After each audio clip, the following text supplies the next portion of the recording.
आज हम बात करेंगे रिस्क रिवार्ड रेशियो टूल के विषय में। दोस्तों, आपने मेरे चैनल पर रिस्क रिवार्ड रेशियो का वीडियो तो जरूर देखा होगा। अगर आपने नहीं देखा है तो आप इस वीडियो के डिस्क्रिप्शन में जाकर या ऊपर आई बटन पर क्लिक करके रिस्क रिवार्ड रेशियो का वीडियो देख सकते हैं, जिसमें हमने समझा था कि रिस्क रिवार्ड रेशियो क्या होता है और एक ट्रेडर के लिए रिस्क रिवार्ड रेशियो को समझना कितना जरूरी है। तो दोस्तों, अब होता क्या है ना कि कई ट्रेडर को रिस्क रिवार्ड रेशियो कैलकुलेट करने में बड़ी समस्या आती है और कुछ ट्रेडर्स समझ ही नहीं पाते हैं कि हमें रिस्क रिवार्ड रेशियो कैलकुलेट कैसे करना है।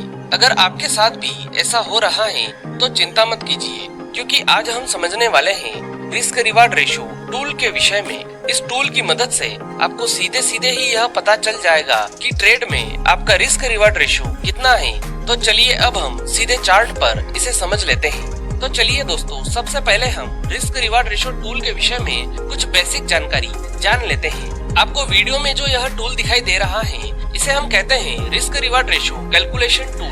इसमें जो आपको सेंटर में जो लाइन दिखाई दे रही है, इस लाइन को हम उस जगह पर सेट करते हैं जहाँ पर हमने बाइंग या सेलिंग करी हो। इसके बाद ये जो आपको नीचे वाली लाइन दिखाई दे रही है, ये लाइन हमें उस जगह पर सेट करनी है जहाँ पर हम स्टॉप लॉस लगाएंगे।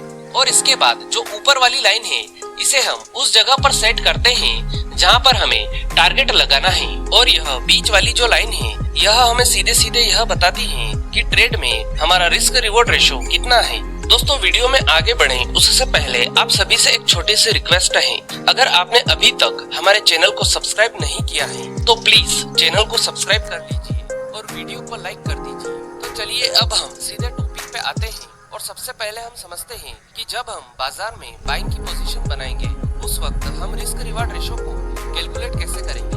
तो जैसा कि आप वीडियो में देख सकते हैं, हमें बुलिश बैक पैटर्न चार्ट में बनता हुआ दिखाई दे रहा है। तो सबसे पहले हमें यहाँ पर यह करना है कि हमें टूल्स वाले सेक्शन में जाना है और यहाँ पर हमें क्लिक कर देना है। अब आपको यहाँ पर लॉन्ग पोजीशन का यह टूल दिखाई दे रहा है, आपको इसे सिलेक्ट कर लेना है और जिस जगह से हमें बाइंग करनी है, हमें वहाँ पर इसे क्लिक करना है। तो जैसा कि यहाँ पर इस कैंडल में हमारा बुलिश बैक पैटर्न कंप्लीट हो गया है, इसका मतलब ये है कि हम इस वाली कैंडल में बाय करेंगे।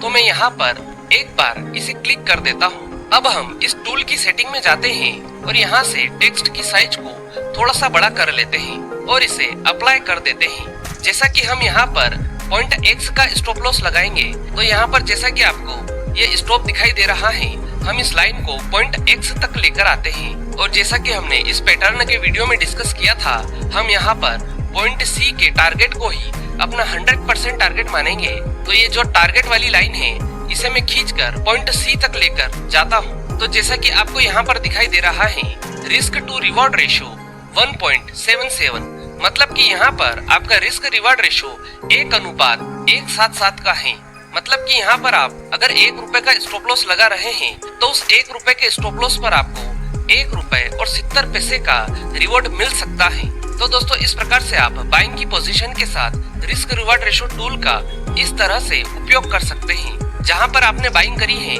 वहाँ पर इस टूल का सेंटर पॉइंट होगा और जहाँ पर आप स्टॉप लॉस लगा रहे हैं, वहाँ पर यह स्टॉप लॉस वाला पॉइंट होगा और जहाँ पर आपका टारगेट है, वहाँ पर आपको इस टारगेट वाली लाइन को सेट करना है। तो चलिए अब हम समझ लेते हैं कि शॉर्ट सेलिंग के साथ हम रेशियो टूल का उपयोग कैसे कर सकते हैं। तो दोस्तों, जैसा कि आप वीडियो में देख सकते हैं कि यहाँ पर हमें बेयरिश बटरफ्लाई पैटर्न दिखाई दे रहा है। तो अब हमें एक बार फिर से टूल्स में जाना है और यहाँ पर शॉर्ट पोजीशन के इस टूल को सिलेक्ट कर लेना है। अब हमें इसे वहां पर क्लिक करना है जहां पर हमें शॉर्ट सेलिंग करनी है। तो इस वाली कैंडल में हमारा पॉइंट D बन चुका है, मतलब कि इस कैंडल में हम यहाँ कहीं पर शॉर्ट सेलिंग करेंगे। इसके बाद इस पैटर्न में हम स्टॉप लॉस लगाते हैं पॉइंट D के ऊपर का। तो अब मैं इस लाइन को खींचकर पॉइंट D तक लेकर आ जाता हूँ और मैं यहाँ पर सेटिंग में जाकर एक बार फिर से टेक्स्ट की साइज को बड़ा कर देता हूँ और इसे ओके कर देता हूँ। और इस पैटर्न के साथ हमारा टारगेट होगा पॉइंट C का। तो मैं इस टारगेट की लाइन को खींचकर पॉइंट C तक लेकर आता हूँ। तो अब आप यहाँ पर देख सकते हैं कि हमारा रिस्क टू रिवॉर्ड रेशियो 1:9.41 का है। मतलब कि यहाँ पर हमारे स्टॉप लॉस की तुलना में हमारा टारगेट 1:9 का है। मतलब कि हमारा स्टॉप लॉस अगर 1 रुपए का है, तो हमारा टारगेट 9.5 रुपए के लगभग का है। तो दोस्तों इस प्रकार से आप शॉर्ट सेलिंग के साथ रिस्क रिवार्ड रेशो टूल का उपयोग कर सकते हैं। तो दोस्तों यह थी रिस्क रिवार्ड रेशो टूल के विषय में संपूर्ण जानकारी। उम्मीद है आपको यह जानकारी पसंद आई होगी। अगर वीडियो से जुड़ा हुआ कोई भी सवाल आपके दिमाग में है तो आप कमेंट बॉक्स में जाकर